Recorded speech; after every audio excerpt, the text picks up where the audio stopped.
ঝাড়গ্রামে ভোটার তালিকা সংশোধন। ঝাড়গ্রামে ভোটার তালিকা সংশোধন, বাদ পড়েছে 52,000-এরও বেশি নাম। শুনানিতে ডাকা হবে 15,000 ভোটার। ভোটার তালিকা সংশোধন ঘিরে জেলা জুড়ে যখন নানা প্রশ্ন ও জল্পনা, সেই আবহে স্পষ্ট তথ্য তুলে ধরল জেলা প্রশাসন।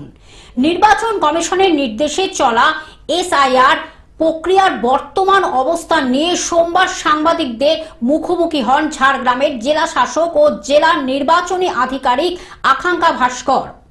ভোটারদের অধিকার সুরক্ষিত রাখতে এই প্রক্রিয়া বলে জানান তিনি। ঝাড়গ্রাম জেলার ভোটার তালিকা সংশোধন প্রক্রিয়া নিয়ে গুরুত্বপূর্ণ তথ্য প্রকাশ করলেন জেলা শাসক ও জেলা নির্বাচনী আধিকারিক আকাঙ্ক্ষা ভাস্কর। প্রশাসন সূত্রে জানানো হয়েছে, চলতি সংশোধন প্রক্রিয়ায় জেলায় মোট 52,786 জন ভোটারের নাম তালিকা থেকে বাদ দেওয়া হয়েছে।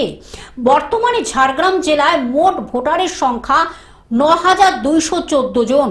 প্রশাসনের ব্যাখ্যায় জানা গিয়েছে, বাদ পড়া ভোটারদের মধ্যে 25,825 জন মৃত, 4,328 জন নিখোঁজ এবং 21,347 জন স্থানান্তরিত, 1,148 জন অন্যত্র ভোটার তালিকাভুক্ত এবং অন্যান্য কারণে 138 জনের নাম বাদ দেওয়া হয়েছে। সাংবাদিকদের মুখোমুখি হয়ে জেলা শাসক জানান, ভোটারদের অধিকার সুরক্ষিত রাখতে 15,149 জনকে শুনানির জন্য ডাকা হবে। তার কথায় প্রত্যেক গ্রাম পঞ্চায়েত এলাকায় শুনানির আয়োজন করা হবে, যাতে সাধারণ মানুষকে সমস্যায় পড়তে না হয়। স্থানীয় ও পরিচিত জায়গাতেই এই শুনানি হবে। নির্বাচন কমিশনের চূড়ান্ত নির্দেশ পেলে পরবর্তী সিদ্ধান্ত নেওয়া হবে বলেও জানান তিনি। শুনানি নিয়ে অযথা আতঙ্ক বা গুজব না ছড়ানোর অনুরোধ জানিয়ে জেলা শাসক স্পষ্ট করেন, এসআইআর সংক্রান্ত বিষয়ে কেউ বিভ্রান্ত হবেন না। যাদের নাম খসড়া ভোটার তালিকায় রয়েছে তাদেরই শুনানিতে ডাকা হবে। তিনি আরও জানান, প্রত্যেক বিএলওর কাছেই খসড়া ভোটার তালিকা রয়েছে। সেই অনুযায়ী বিএলওরাও নির্দিষ্ট এলাকার বিডিও অফিস থেকে সুপারভাইজারদের কাছ থেকে তালিকা সংগ্রহ করে নিজেদের বুথে অবস্থান করবেন। আমরা কাউকে ডাকি, আমরা হয়তো কিছু কনফিউশন আছে, বিকজ অ্যাজ কেউ ডাকি, এটা আই থিঙ্ক এটা ফান্ডামেন্টাল ডিফারেন্স।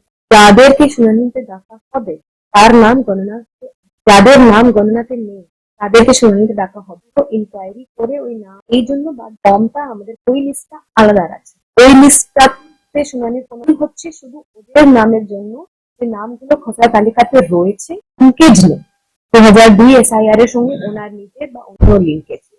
ঝাড়গ্রাম থেকে অরূপ ঘোষের রিপোর্ট, গ্লোব নিউজ। এখন থেকে গ্লোব টিভি দেখুন আপনার স্মার্টফোনেও। গুগল প্লে স্টোর অথবা অ্যাপল স্টোর থেকে ডাউনলোড করুন গ্লোব টিভি লাইভ অ্যাপ। এছাড়া জিও টিভি অ্যাপ থেকে দেখুন গ্লোব টিভি লাইভ।